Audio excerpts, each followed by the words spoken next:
بسم اللہ الرحمن الرحیم. شروع کرتا ہوں اللہ کے نام سے جو بے انتہا مہربان نہایت رحم کرنے والے ہیں.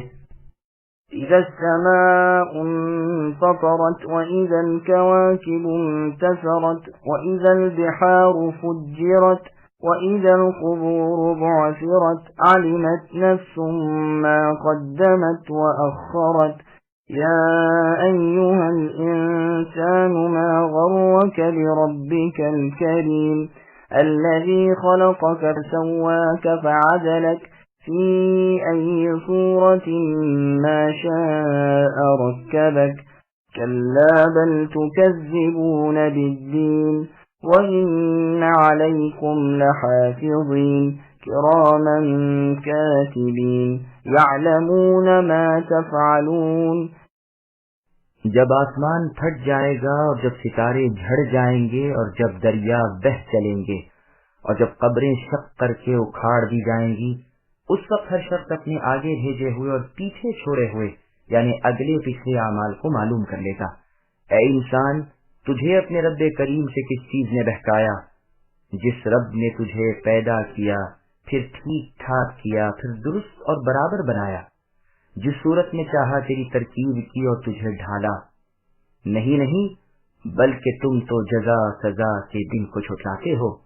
یقیناً تم پر نگہبان بزرگ لکھنے والے مقرر ہیں، جو کچھ تم کرتے ہو وہ جانتے ہیں. سامعین، اب ان آیتوں کی تفسیر سماعت کیجیے. سورت کا تعارف. سنن نسائی میں ہے کہ معاذ رضی اللہ عنہ نے عشاء کی نماز پڑھائی اور اس میں لمبی قرات پڑھی تو نبی صلی اللہ علیہ وسلم نے فرمایا، معاذ، کیا یہ صورتیں نہ تھیں؟ سبح اسم ربک الاعلی اور والضحی اور اذا السماء انفطرت. اس حدیث کی اصل بخاری و مسلم میں بھی ہے. ہاں، اذا السماء انفطرت کا ذکر صرف نسائی کی سنن کی روایت میں ہے اور وہ حدیث پہلے گزر چکی ہے جس میں بیان ہے کہ جو شخص قیامت کے دن کو اپنی آنکھوں سے دیکھنا چاہے تو وہ اذا الشمس کورت اور اذا السماء انفطرت اور اذا السماء انشقت صورتوں کو پڑھ لے. قیامت کے مناظر. اللہ تعالیٰ فرماتے ہیں کہ قیامت کے دن آسمان ٹکڑے ٹکڑے ہو جائیں گے، جیسے فرمایا ہے السماء منفطر بہ، جس دن آسمان پھٹ جائے گا اور ستارے سب کے سب گر پڑیں گے اور کھاری اور میٹھے سمندر آپس میں خلط ملط ہو جائیں گے اور پانی سوکھ جائے گا اور قبریں پھٹ جائیں گی. ان کے شق ہونے کے بعد مردے جی اٹھیں گے. پھر ہر شخص اپنے اگلے پچھلے اعمال کو بخوبی جان لے گا. پھر اللہ تعالیٰ اپنے بندوں کو دھمکاتے ہیں کہ تم کیوں مغرور ہو گئے ہو.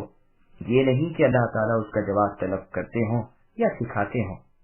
بعضوں نے یہ بھی کہا ہے کہ بلکہ انہوں نے جواب دیا ہے کہ کرم الہی نے غافل کر رکھا ہے. یہ معنی بیان کرنے غلط ہیں. صحیح مطلب یہی ہے کہ اے ابن آدم، اپنے باعظمت رب سے تو نے کیوں بے پرواہی برت رکھی ہے؟ کس چیز نے تجھے اللہ کی نافرمانی پر اکسا رکھا ہے اور کیوں تو اللہ کے مقابلے پر آمدہ ہو گیا ہے؟ رب کریم سے کیوں دور ہو؟ عمر رضی اللہ عنہ نے ایک شخص کو اس آیت کی تلاوت کرتے ہوئے سنا تو فرمایا کہ انسانی جہالت نے اسے غافل بنا رکھا ہے. ابن عمر اور ابن عباس رضی اللہ عنہما وغیرہ سے بھی یہی مروی ہے. قتادہ رحمۃ اللہ علیہ فرماتے ہیں اس کا بہکانے والا شیطان ہے. فضیل بن عیاض رحمۃ اللہ علیہ فرماتے ہیں کہ اگر مجھ سے یہ سوال ہو تو میں جواب دوں کہ آگ کے لٹکائے ہوئے پردوں نے. ابو بکر و عراق رحمۃ اللہ علیہ فرماتے ہیں میں تو کہوں گا کہ کریم کے کرم نے بے فکر کر دیا. بعض حکم شناس فرماتے ہیں کہ یہاں پر کریم کا لفظ لانا گویا جواب کی طرف اشارہ سکھانا ہے، لیکن یہ قول کچھ فائدہ مند نہیں، بلکہ صحیح مطلب یہ ہے کہ کرم والے اللہ کے کرم کے مقابلے میں بد افعال اور برے اعمال نہ کرنے چاہیے. کلبی اور مقاتل رحمۃ اللہ علیہما فرماتے ہیں کہ اسود ابن شریح کے بارے میں یہ آیت نازل ہوئی ہے. اس خبیث نے رسول اللہ صلی اللہ علیہ وسلم کو مارا تھا اور اسی وقت چونکہ اس پر کچھ عذاب نہ آیا تو وہ بھول گیا. اس پر یہ آیت نازل ہوئی. پھر اللہ فرماتے ہیں وہ اللہ جس نے تجھے پیدا کیا، پھر درست بنایا، پھر درمیانہ قد و قامت بخشا، خوش شکل اور خوبصورت بنایا. مسند احمد کی حدیث میں ہے کہ نبی صلی اللہ علیہ وسلم نے اپنی ہتھیلی میں تھوکا.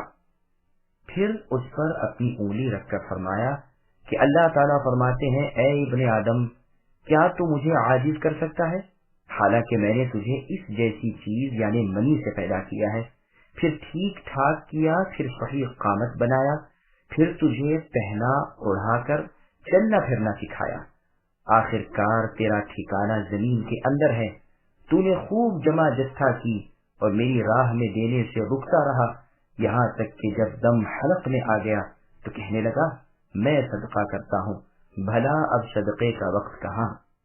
جس صورت میں چاہا ترکیب دی، یعنی باپ کی، ماں کی، ماموں کی، چچا کی صورت پر پیدا کیا۔ بخاری اور مسلم کی ایک اور حدیث میں ہے کہ ایک شخص نے محمد صلی اللہ علیہ وسلم کے پاس آ کر کہا میری بیوی کے جو بچہ پیدا ہوا ہے وہ سیاہ فام ہے یعنی کالی رنگت والا ہے۔ نبی صلی اللہ علیہ وسلم نے فرمایا تیرے پاس اونٹ بھی ہیں؟ کہا ہاں۔ فرمایا کس رنگ کے ہیں؟ کہا سرخ رنگ کے۔ فرمایا کیا ان میں کوئی چت کپڑا بھی ہے؟ کہا ہاں۔ فرمایا اس رنگ کا بچہ سرخ نر و مادہ کے درمیان کیسے پیدا ہو گیا؟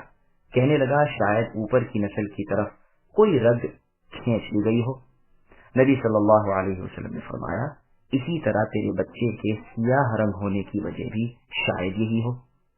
اکرمہ رحمۃ اللہ علیہ فرماتے ہیں کہ اگر چاہے بندر کی صورت بنا دے، اگر چاہے سور کی۔ ابو صالح رحمۃ اللہ علیہ فرماتے ہیں اگر چاہے کتے کی صورت بنا دے، اگر چاہے گدھے کی، اگر چاہے سور کی۔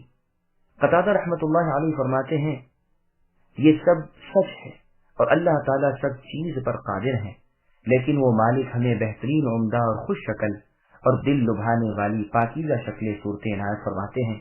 پھر فرماتے ہیں کہ اس اللہ کریم رب کی نافرمانیوں پر تمہیں آمدہ کرنے والی چیز صرف یہی ہے کہ تمہارے دلوں میں قیامت کی تکذیب ہے، تم اس کا آنا ہی برحق نہیں جانتے، اس لیے اس سے بے پرواہی برت رہے ہو۔ تم یقین مانو کہ تم پر بزرگ محافظ اور لکھنے والے کاتب فرشتے مقرر ہیں، تمہیں چاہیے کہ ان کا لحاظ رکھو، وہ تمہارے اعمال لکھ رہے ہیں، تمہیں برائی کرتے ہوئے شرم آنی چاہیے۔ ان الابرار لفی نعیم وان الفجار لفی جحیم یصلونها یوم الدین وما هم عنها بغائبین وما ادراک ما یوم الدین ثم ما ادراک ما یوم الدین يوم لا تملك نفس لنفس شيئا والأمر يومئذ لله۔ یقیناً نیک لوگ جنت کے عیش و آرام و نعمتوں میں ہوں گے اور یقیناً بدکار لوگ دوزخ میں ہوں گے، بدلے والے دن اس میں جائیں گے، یہ لوگ اس سے کبھی باہر نہ نکلیں گے۔ تمہیں کچھ خبر بھی ہے کہ بدلے کا دن کیا ہے؟ میں پھر کہتا ہوں کہ تمہیں کیا معلوم کہ جزا اور سزا کا دن کیا ہے؟ وہ ہے جس دن کوئی شخص کسی شخص کے لیے کسی چیز کا مختار نہ ہوگا اور تمام تر احکام اور فرمان اس روز اللہ تعالیٰ کے ہی ہوں گے۔ سامعین اب ان آیتوں کی تفسیر سماعت کیجیے۔ جو اللہ تعالیٰ کی اطاعت گزار فرما بردار ہیں، گناہوں سے دور رہتے ہیں، انہیں اللہ تعالیٰ جنت کی خوشخبری دیتے ہیں۔ حدیث میں ہے انہیں ابرار اس لیے کہا جاتا ہے کہ یہ اپنے ماں باپ کے فرما بردار تھے اور اپنی اولادوں کے ساتھ نیک سلوک کرتے تھے۔ بدکار لوگ ہمیشگی والے عذاب میں پڑے رہیں گے۔ قیامت والے دن جو حساب کا اور بدلے کا دن ہے، ان کا داخلہ اس میں ہوگا۔ ایک ساعت بھی ان پر سے عذاب ہلکا نہ ہوگا، نہ موت آئے گی، نہ راحت ملے گی، نہ ایک ذرا سی دیر اس سے الگ ہوں گے۔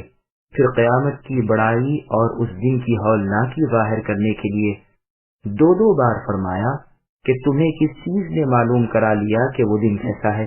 پھر خود ہی بتلایا کہ اس دن کوئی کسی کو کچھ بھی نفع نہ پہنچا سکے گا، نہ عذابوں سے نجات دلوا سکے گا۔ ہاں یہ اور بات ہے کہ کسی کی سفارش کی اجازت خود اللہ تبارک و تعالی عطا فرمائے۔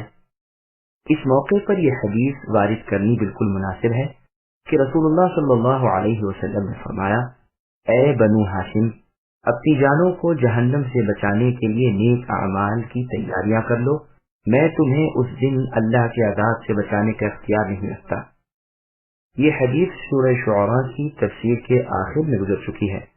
یہاں یہ بھی فرمایا کہ اس دن امر محض اللہ ہی کا ہوگا، جیسے اور جگہ ہے لمن الملک اليوم للہ الواحد القہار، اور جگہ ارشاد ہے الملک یومئذ الحق للرحمن، اور فرمایا مالک یوم الدین۔ مطلب سب کا یہی ہے کہ ملک و ملکیت اس دن صرف اللہ اکیلے سب پر قابو رکھنے والے رحمان و مہربان کی ہی ہوگی۔ گو آج بھی اللہ ہی کی ملکیت ہے، وہی تنہا مالک ہے، انہی کا حکم چلتا ہے، مگر وہاں تو کوئی ظاہر والی حکومت اور ملکیت اور امر والا بھی نہ ہوگا۔ سامعین، الحمدللہ سورۃ الانفطار کی تفسیر مکمل ہوئی۔